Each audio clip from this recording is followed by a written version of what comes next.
हरे कृष्णा। अश्विन मास के कृष्ण पक्ष की एकादशी को इंदिरा एकादशी कहा जाता है। इस शुभ दिन भगवान विष्णु की पूजा की जाती है और इस व्रत को करने से कई प्रकार के कष्ट दूर हो जाते हैं। क्यों खास है ये एकादशी व्रत? पितृपक्ष की एकादशी होने के कारण ये एकादशी पितरों की मुक्ति के लिए उत्तम मानी जाती है। पितृपक्ष में मनाई जाने वाली इस एकादशी से पितरों को मुक्ति मिलती है और दूसरे लोक में उनकी आत्मा को शांति मिलती है। इस व्रत का महत्व क्या है? पुराणों के अनुसार इंदिरा एकादशी व्रत साधक की मृत्यु के बाद भी प्रभावित करता है। इसके प्रभाव से व्यक्ति के सभी पापों का नाश होता है और उसे स्वर्ग लोक की प्राप्ति होती है। इस व्रत के प्रभाव से जातक के पितरों का दोष भी समाप्त होता है। ब्रह्मवैवर्त पुराण में भगवान श्री कृष्ण और युधिष्ठिर महाराज के संवाद में इंदिरा एकादशी के महात्म्य का वर्णन है। धर्मराज युधिष्ठिर कहने लगे कि हे भगवान, अश्विन कृष्ण एकादशी का क्या नाम है, इसकी विधि तथा फल क्या है, सो कृपया करके कहिए। भगवान श्री कृष्ण कहने लगे कि इस एकादशी का नाम इंदिरा एकादशी है। ये एकादशी पापों को नष्ट करने वाली तथा पितरों को अधोगति से मुक्ति देने वाली है। हे राजन, ध्यान पूर्वक इसकी कथा सुनो। इसके सुनने मात्र से ही वाजपेयी यज्ञ का फल मिलता है। प्राचीन काल में सतयुग के समय में महिष्मती नाम की एक नगरी में इंद्रसेन नाम का एक प्रतापी राजा धर्म पूर्वक अपनी प्रजा का पालन करते हुए शासन करता था।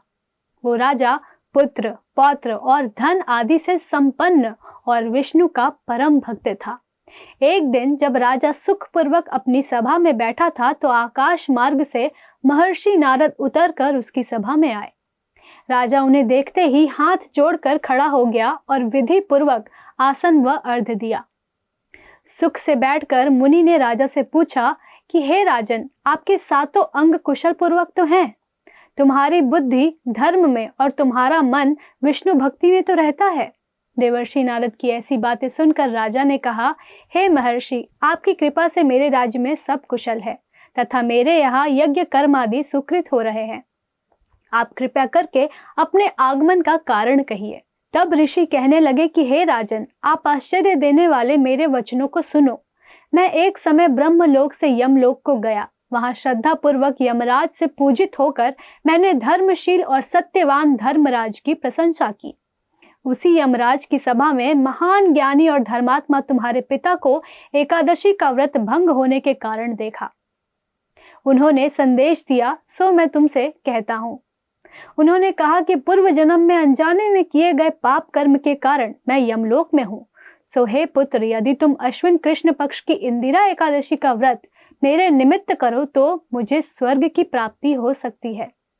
इतना सुनकर राजा कहने लगा कि हे महर्षि, आप इस व्रत की विधि मुझसे कहिए।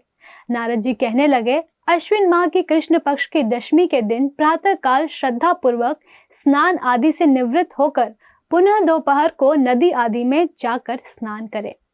फिर श्रद्धा पूर्वक पितरों का श्राद्ध करे और एक बार भोजन करे। प्रातः काल होने पर एकादशी के दिन दातुन आदि करके स्नान करे। फिर व्रत के नियमों को भक्ति पूर्वक ग्रहण करता हुआ प्रतिज्ञा करे कि मैं आज संपूर्ण भोगों को त्याग कर निराहार एकादशी का व्रत करूंगा। हे अच्युत, हे पुंडरीकाक्ष, मैं आपकी शरण में हूँ, आप मेरी रक्षा कीजिए।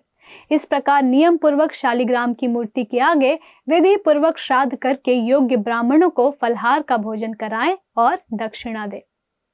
पितरों के श्राद्ध से जो बच जाए उसको सूंघ कर गौ को दे तथा धूप, दीप, नैवेद्य, पुष्प आदि सब सामग्री से ऋषिकेश भगवान का पूजन करें। रात में भगवान के निकट जागरण करें। इसके पश्चात द्वादशी के दिन प्रातः काल होने पर भगवान का पूजन करके ब्राह्मणों को भोजन कराएं।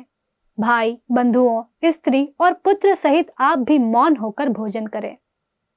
नारद जी कहने लगे कि हे राजन, इस विधि से यदि तुम आलस्य रहित होकर इस एकादशी का व्रत करोगे तो तुम्हारे पिता अवश्य ही स्वर्ग लोक को जाएंगे। इतना कहकर नारद जी अंतर्ध्यान हो गए। नारद जी के कथन अनुसार राजा द्वारा अपने बांधवों तथा दासों सहित व्रत करने से आकाश से पुष्प की वर्षा हुई और उस राजा का पिता गरुड़ पर चढ़कर विष्णु लोक को गया। राजा इंद्रसेन भी एकादशी के व्रत के प्रभाव से निष्कंटक राज्य करके अंत में अपने पुत्र को सिंहासन पर बैठाकर स्वर्ग लोक को गया। हे युधिष्ठिर, ये इंदिरा एकादशी के व्रत का महत्व मैंने तुमसे कहा। इसके पढ़ने और सुनने से मनुष्य सब पापों से छूट जाते हैं और सब प्रकार के भोगों को भोग कर वैकुंठ को प्राप्त होते हैं। तो आइए इस अति पावन इंदिरा एकादशी के व्रत को रखें, जिससे न केवल हमारे स्वयं के अपितु हमारे पितरों के भी समस्त दोष व पापों का नाश होता है। और इस दिन अधिक से अधिक भगवान की लीलाओं का स्मरण, उनके पवित्र नामों का जप व कीर्तन करने से हम भगवान की अत्यंत दुर्लभ मधुर प्रेमा भक्ति को भी प्राप्त कर सकते हैं। धन्यवाद। हरे कृष्णा। ऐसे ही और भक्तिमय कार्यक्रमों के लिए देखिए हरे कृष्णा टेलीविजन, और इसे प्राप्त करने के लिए आप अपने केबल अथवा DTH ऑपरेटर से संपर्क करें तथा और अधिक जानकारी के लिए आज ही डायल करें 7666 839 839।